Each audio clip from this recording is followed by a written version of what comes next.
दोस्तों कल power star Pawan Singh का एक गाने का टीजर आया जिस गाने का नाम है गोदी में लेके दोस्तों।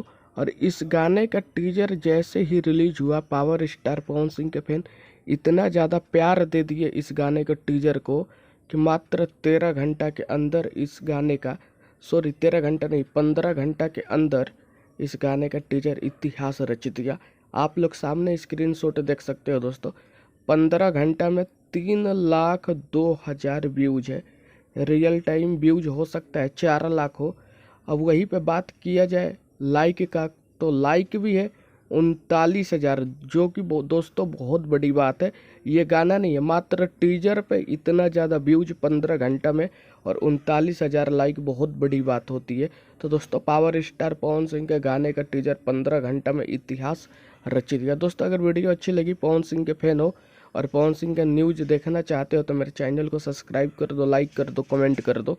जाते जाते यही बोलूँगा, जय हिंद जय भारत।